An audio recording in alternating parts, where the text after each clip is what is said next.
नमस्कार, छत्तीसगढ़ की बात हमारे साथ में आप सभी का स्वागत है। मैं हूं आपके साथ अस्मिता। छत्तीसगढ़ की सियासत में इन दिनों घोटालों पर बहस छिड़ी हुई है। कांग्रेस भाजपा एक दूसरे पर घोटाले के आरोप लगा रहे हैं। भाजपा ने कांग्रेस पर पीएससी घोटाला, शराब घोटाला और कोयला घोटाले के आरोप लगाते हुए कहा कि छत्तीसगढ़ के मुख्यमंत्री भूपेश बघेल की उपसचिव सौम्या चौरसिया कोयले घोटाले के चलते अंदर है और एक कांग्रेसी महापौर के भाई ईडी की गिरफ्त में है। इस पर पलटवार करते हुए कांग्रेस ने भाजपा के 15 वर्षीय शासन के 34 घोटालों की सूची सामने रख दी है। इसमें इंदिरा प्रियदर्शनी बैंक घोटाला, पनामा पेपर घोटाला, चिटफंड घोटाला, नान घोटाला, शराब घोटाला और कई सारे घोटालों का जिक्र इस सूची में है। कांग्रेस ने कहा है कि इन घोटालों की जांच ईडी, सीबीआई, आईटी से कराना चाहिए। तो भाजपा का कहना है कि अगर कांग्रेस को लगता है कि घोटाले हुए हैं तो एसआईटी से जांच करवा ले। क्या आगामी विधानसभा चुनाव में घोटाले अहम मुद्दा बनने वाले हैं, ये जानने की कोशिश करेंगे, लेकिन उससे पहले सुनते हैं कुछ प्रतिक्रियाएं। प्रधानमंत्री जी छत्तीसगढ़ आ रहे हैं। छत्तीसगढ़ आगमन के पूर्व कांग्रेस पार्टी उनसे मांग करती है कि रमन राज के 15 साल में जो लगभग 1 लाख करोड़ का घोटाला हुआ था, 34 से अधिक घोटालों की सूची आज हम आप सबके सामने प्रस्तुत कर रहे हैं। इसमें से 6 घोटाले ऐसे हैं जो सीधे सीधे मनी लॉन्ड्रिंग की श्रेणी में आते हैं। नान घोटाला, शराब घोटाला, गौमाता के नाम पे गौशाला घोटाला, पनामा पेपर में अभिषेक सिंह की जांच, इंदिरा प्रियदर्शनी घोटाला। इन घोटालों की प्रधानमंत्री जी ईडी, आईटी और सीबीआई से जांच कब करवाएंगे? क्या भारतीय जनता पार्टी के नेता होने के नाते इन घोटालों के गुनाहगारों को भारतीय जनता पार्टी बख्श देगी? प्रधानमंत्री से छत्तीसगढ़ की जनता यह जानना चाहती है। 4.5 वर्ष बीत गए कांग्रेस की सरकार बनते ही भूपेश बघेल ने विभिन्न मामलों को लेकर एसआईटी गठित की थी। 4.5 वर्ष में एक भी एसआईटी का रिजल्ट नहीं आया है। भूपेश बघेल सरकार जानती है कि जिन जिन मामलों की बात वो कर रही है उनकी फाइल भूपेश सरकार के पास है। अधिकारी वही हैं जो भारतीय जनता पार्टी के शासनकाल में थे। अगर एक भी घोटाले का मामला भारतीय जनता पार्टी के खिलाफ निकलता तो भूपेश सरकार उस पर कार्रवाई अवश्य करती। आज 4.5 साल में एक भी घोटाले का मामला, एक भी एसआईटी का रिजल्ट नहीं आया, मतलब भारतीय जनता पार्टी के कार्यकाल में ऐसे कोई भी कृत्य नहीं हुए हैं। वास्तव में भूपेश बघेल सरकार जो कोयला घोटाले में जिसकी आंच मुख्यमंत्री सचिवालय तक पहुंची और उनकी उप सचिव सौम्या चौरसिया अंदर है, उनके खास महापौर के भाई शराब घोटाले में अंदर है। जनता छत्तीसगढ़ के पैसे के अपव्यय और भ्रष्टाचार की सवाल पूछ रही है। इससे बौखलाकर कांग्रेस अनाप शनाप बात कर रही है।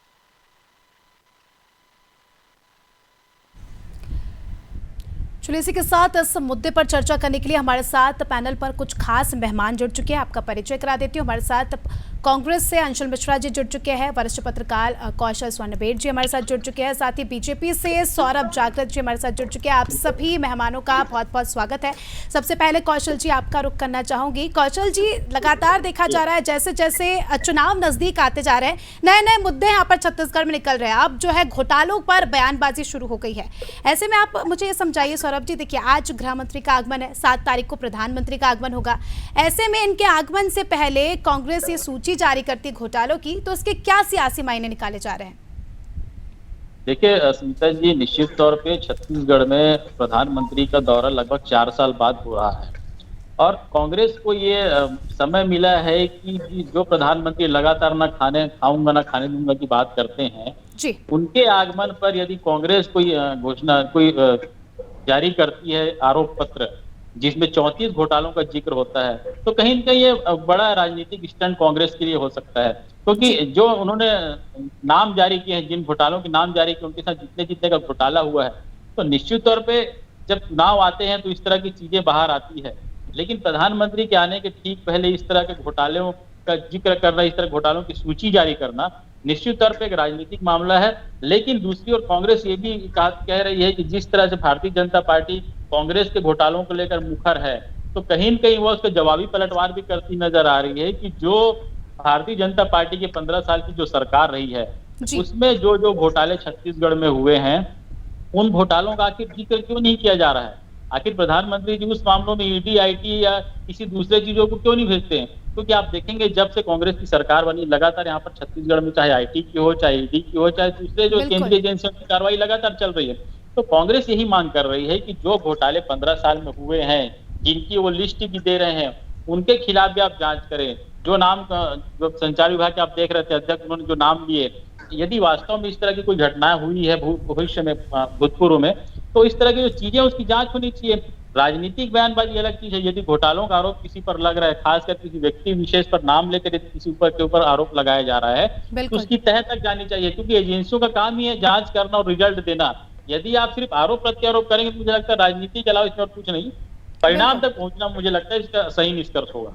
बिल्कुल। चलिए, अंशुल जी हमारे साथ जुड़ चुके हैं कांग्रेस से। अंशुल जी, बात कही जा रही है कि लिस्ट तो आपने जारी कर दिया, आगे कार्रवाई का क्या? क्योंकि 4.5 साल तो जो है आपकी सरकार ही रही है ना, तो क्या कुछ कार्रवाई की गई? ना खाऊंगा ना खाए दूंगा और निर्मा से सबको धो डालूंगा। मोदी जी आज इसी परिपाटी पर काम करते हुए नजर आ रहे हैं। जिस व्यक्ति विशेष के ऊपर घोटाले का आरोप लगता है और सही में घोटाला जो करता है, वो या तो समाप्त हो जाता है या फिर बीजेपी में चला जाता है। इसका अछूता इतिहास नहीं रहा है। महाराष्ट्र भी इसका जीता जागता उदाहरण है और हेमंत बिश्व शर्मा भी इसका उदाहरण। अब मैं आपको छत्तीसगढ़ पर आ जाना चाहता हूँ। आखिर छत्तीसगढ़ में हुआ क्या? 22 साल हो गए मोहतरमा मेरे राज्य को बने, और भ्रष्टाचार की जो बात करने वाले लोग होते हैं, सबसे ज्यादा राज उन्होंने ही किया है। और छत्तीसगढ़ महातारी का पुत्र होने के नाते हर एक कांग्रेसी यह मांग करता है कि अगर किसी ने भी भ्रष्टाचार किया है या घोटाला किया है, वो जेल की सलाखों में जाना चाहिए, बशर्ते निष्पक्ष जांच होना चाहिए। अब निष्पक्ष जांच कैसे होती है? हमारे ऊपर प्रश्नवाचक चिन्ह उठते हैं कि जो आपने 36 घोटालों की लिस्ट जारी करी है, उस पर आपने क्या किया? हम बताते हैं, हमने एसआईटी गठन करी है। अब एसआईटी ने काम किया था, और काम किया था 4.5 वर्ष पहले। यही बीजेपी यह कहती थी कि बदलापुर की राजनीति कर रहे हो साहब, यही बीजेपी यह कहती थी। तो हमने इन बीजेपी के वालों के सामने हाथ जोड़कर यह कसम खाई थी कि महोदय आप एक काम करिए, आप ईडी और आईटी से काम करा दीजिए। लेकिन आज दिनांक तक मोदी जी की सरकार है, ना ईडी आई ना आईटी आई, सिर्फ और सिर्फ कांग्रेसियों के लिए आई। हम तो यह कहते हैं कि ईडी जब यहाँ पर आई है तो एक पंथ दो काज हो जाएगा। शराब घोटाला, कोयला घोटाला पर अगर ईडी और आईटी काम कर रही है, तो जो पुराने जो घोटाले हैं उस पर ईडी आईटी काम क्यों नहीं कर रही है? उनको फाइल वस्तु लाना है और सीधा सा सिंपल सा उनको काम। तो फाइल तो आप भी मंगा सकते हैं ना अंशुल जी, बात तो यही है ना कि आप भी इन सारी चीजों के वो कर सकते हैं। ऐसा मतलब बीजेपी का तो ये कहना है कि एसआईटी में कुछ भी नहीं सामने निकल कर आया, एक प्रूफ नहीं है। एसआईटी में अगर 4000 करोड़ घोटाला का, मैं ये कह रहा हूँ कि 4000 करोड़ का घोटाला हुआ है, या शराब में 5000 करोड़ का घोटाला हुआ है, या नान घोटाले में 36,000 करोड़ का घोटाला हुआ है, तो ये किसने हमें बताया है? ये एसआईटी ने तो निष्पक्ष जांच कर हमें बताया, लेकिन एसआईटी का दायरा भी तो, उसके अधिकारों का दायरा भी व्यवस्थित होता है ना। एसआईटी का दायरा बड़ा है, ईडी का दायरा बड़ा है? आप मुझे बता दीजिए। मैं समझता हूँ ईडी का दायरा बड़ा है। अगर बृहद दायरे पर कोई भी घोटाले की जांच होगी तो निष्पक्षता से समझ में आएगा। लेकिन सिर्फ और सिर्फ बीजेपी जो है वो नस्त नाबूद करने की परिपाटी पर चल रही है। इसीलिए मैं तो उनसे हाथ जोड़कर निवेदन कर रहा हूँ कि ईडी तो हमारे अभी छत्तीसगढ़ में निवास कर रही है, उनके पुत्र पात्राओं तो यहाँ पर पढ़ने जाने लगे, स्कूल आ गए, तो वही अधिकारी है, वही तो सब कुछ है। 4 फाइलें और खोल ले, सच्चाई हो जाएगी, दूध का दूध पानी का पानी हो जाएगा। लेकिन बिल्कुल, चलिए सौरभ जी से इसका जवाब लेंगे। सौरभ जी, क्या कहेंगे आप? 34 घोटालों की सूची जो है कांग्रेस ने जारी की है, उस पर आपकी क्या प्रतिक्रिया है? क्या आने वाले समय में कार्रवाई होगी, और जब थी तब कार्रवाई क्यों नहीं हुई? क्योंकि सरकार तो आपकी 15 साल रही। देखिए, 4.5 साल बीत गए इनको, तब इनको एक घोटालों की बात याद आ रही है। ये खुद उल्टा चोर को तवाल को डांटे वाला मुहावरा इनके साथ हो चुका है। यह शराब घोटाले की जो बात कर रहे हैं, छत्तीसगढ़ में ईडी की जो बात हो रही है, 2000 करोड़ के इनके ही नेता, इनके ही दोस्त यार जो हैं वो जेल पे जा चुके हैं। कोयला घोटाले में इन्हीं के जो हैं महापौर के रिश्तेदार जो हैं वो जेल जा चुके हैं। तो ईडी आईटी जो है निष्पक्ष रूप से जांच कर रही है। जांच में जो गलत पाया जा रहा है उसके साथ वो परिणाम हो रहा है। दूसरी बात भाई, जब इनका ये घोटालों की सूची निकाल रहे हैं, आप सत्ता में बैठे हैं, आपका काम है जनता की सेवा करना, हमारा काम है विपक्ष में बैठे हैं, हम जो कांग्रेस सरकार है उसकी विफलता जनता को बताएंगे। उल्टा आप जो पुराने इतिहास है उसको सुना रहे हैं जनता को, उससे मतलब नहीं है। जनता को सिर्फ विकास से मतलब है। और जो घोटाले हो रहे हैं छत्तीसगढ़ में, उसकी निष्पक्ष जांच क्यों नहीं करते? जब 2000 करोड़ की ईडी ने जांच की, उसमें जो परिणाम आए, तो भूपेश बघेल जी खुल के सामने क्यों नहीं कहते कि जिन अपराधियों को पकड़ा गया उनके साथ जो कांग्रेस सरकार है समर्थन नहीं देती। उल्टा ये ईडी आईटी दूसरी जांच एजेंसियों को गाली देते हैं। मेरे कहने का तात्पर्य ये है, इनके पास कुछ बचा नहीं है, कुछ ही महीने शेष बचे हैं, इनके पास ये विपक्ष की भूमिका खुद निभाने वाले हैं। सौरभ जी, यहाँ पर मैं बात करूं, जब कांग्रेस विपक्ष में थी तब भी उन्होंने इस मुद्दे को लेकर बात तो की थी, तब आपकी पार्टी ने इसे सीरियसली नहीं लिया था, ये तमाम मुद्दे उठाए थे।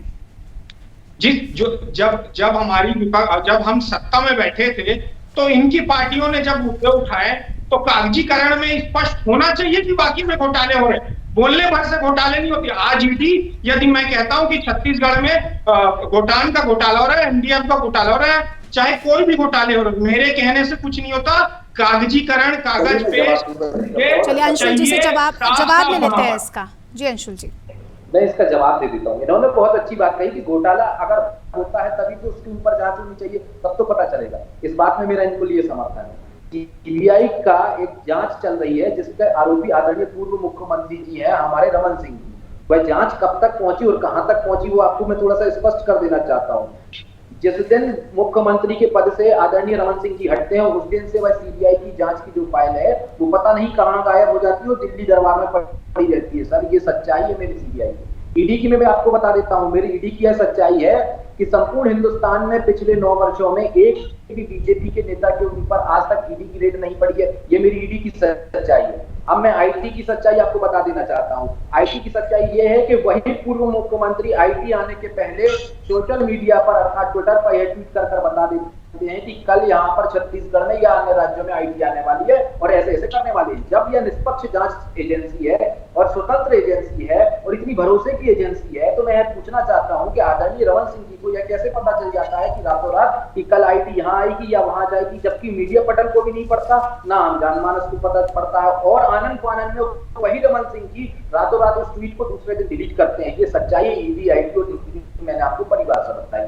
अब ये कहते हैं कि हम जांच क्यों नहीं करते। साहब, मैंने आपको स्पष्ट कर दिया है कि हमने जांच करा और एसआईटी का एक जो दायरा होता है वो एक लिमिटेड होता है, उसके ऊपर एसआईटी नहीं जा सकती। लेकिन ईडी, आईटी और सीबीआई का जो दायरा होता है महोदय वो बृहद होता है, देशव्यापी होता है। चलिए इसका जवाब सौरभ जी से ले लेंगे। सौरभ जी, क्या ये जो मुद्दे, जी जी जी कहिए आप। देखिए, जो ये एसआईटी की बात कर रहे हैं, इन्होंने झीरम घाटी के में जो हत्या उसके एसआईटी जब गठन हुआ था आज तक उस एसआईटी का कुछ निष्कर्ष निकल के नहीं आया है। उन्हीं के नेता सब पर्ची ले लेके जेल में घूम रहे हैं, सब इनको मालूम है। एसआईटी के नाम पे सिर्फ ये ढकोसलीबाजी कर रहे हैं। ऐसा झीरम में जो उसका परिणाम आज तक क्यों नहीं आया? सौरभ जी, झीरम घाटी की नहीं, आरोपों की बात यहाँ पर चल रही है, जो तमाम घोटाले के आरोप लगे हैं उस पर क्या कहना है? एसआईटी की बात कर रहा हूँ ना, मैं आरोपों की बात नहीं कर रहा हूँ, यहाँ एसआईटी की बात कर रहा हूँ। जब ये एसआईटी की बात कर रहे हैं तब मैं ये बात कर रहा हूँ। अर्धज्ञानी प्रवक्ता, मैं आपको बता देता हूँ, एसआईटी ने झीरम की जांच करी थी, उसने रिपोर्ट भी तैयार करी थी। उस रिपोर्ट को हाथों हाथ छीन लिया गया। किसके द्वारा? आदरणीय राज्यपाल महोदया के द्वारा। हम तो ये कहते थे कि पब्लिक कर दो, आज तक नहीं करी दादा। ये तो हम खुद तो कह रहे हैं आपकी इस बात को, लेकिन आपको दिमाग में पहुंच ही नहीं रहा है। एसआईटी बड़ी होती है कि ईडी बड़ी होती है? आप थोड़ा सा स्पष्ट तो करिए इस बात को।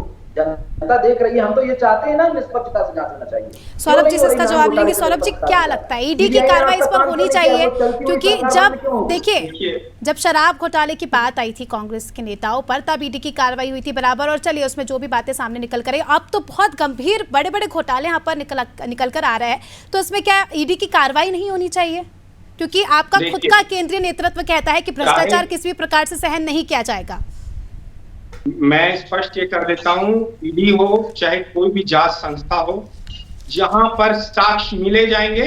आज छत्तीसगढ़ में साक्ष्य मिले तो ईडी का यहाँ पर एजेंसी बैठी और उस प्रमाण निकला भी छत्तीसगढ़ कांग्रेस में, चाहे शराब घोटाले में निकला हो, चाहे कोयला घोटाले में निकला, चाहे भवन घोटाला हो, घोटान घोटाला हो, जितने भी घोटाले में। मेरे कहने का तात्पर्य यह है, आपके मेरे कहने से ईडी काम नहीं करती, जांच एजेंसी है, वही तो किसी के कहने से काम नहीं करती तो करना चाहिए ना। अगर आपकी पार्टी में घोटाले नहीं हुए तो वो भी स्पष्ट हो जाएगा। हाँ, पर मेरे कहने का स्पष्ट ये है कि जहां पर प्रमाण मिलेंगे वहीं तो होगा साहब। सब जगह इसका जवाब अंशुल जी से लेते। प्रमाण की बात हो रही है अंशुल जी, अब बताइए, लाइए प्रमाण। सौरभ जी, सच्चाई तो आप जानते हो, लेकिन पार्टी की आपके ऊपर जिम्मेदारी, इसलिए सच्चाई नहीं बोल पा रहे हो। मैं बता देता हूँ सच्चाई। जांच कब होती है पता है? जब जांच होती है तब साक्ष्य मुलाकात होती है।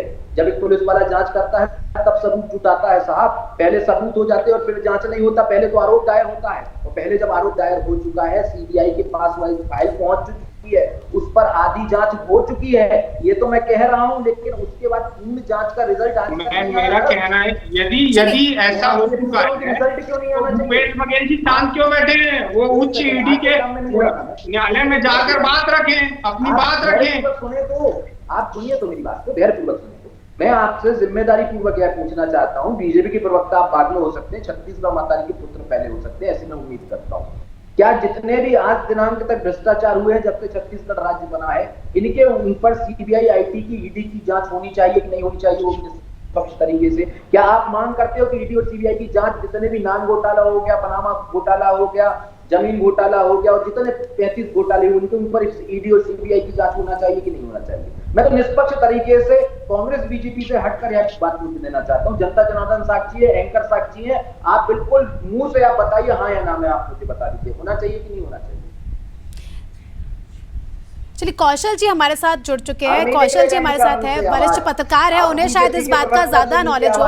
कौशल जी आप बस मुझे देखिए, आरोप प्रत्यारोप का सिलसिला यहाँ पर शुरू हो गया, मेन मुद्दे की बात तो रही नहीं।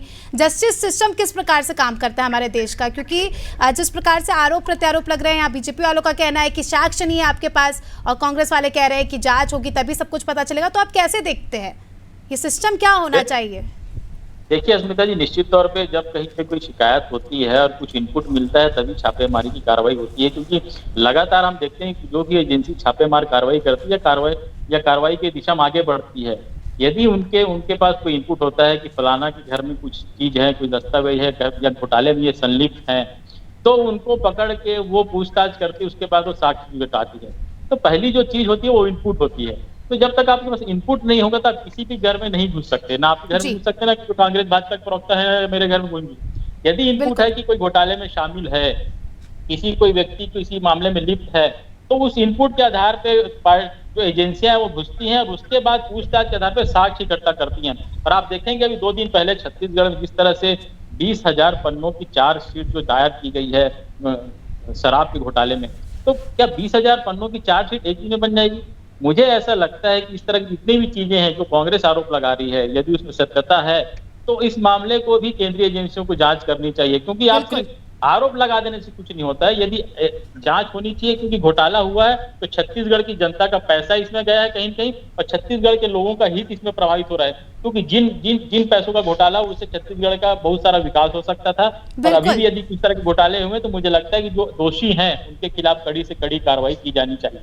जी बिल्कुल, यहाँ पर देखा जा रहा है कि मासूम जनता इन सब का जो है खामियाजा भुगत रही है, अपनी मेहनत के पैसों से टैक्स भरा जाता है, फिर इस प्रकार की जब चीजें सामने आती है तो सचमुच ही एक बड़ा आहत जनता के दिलों पर लगता है। जी अंशुल जी, क्या कह रहे थे आप?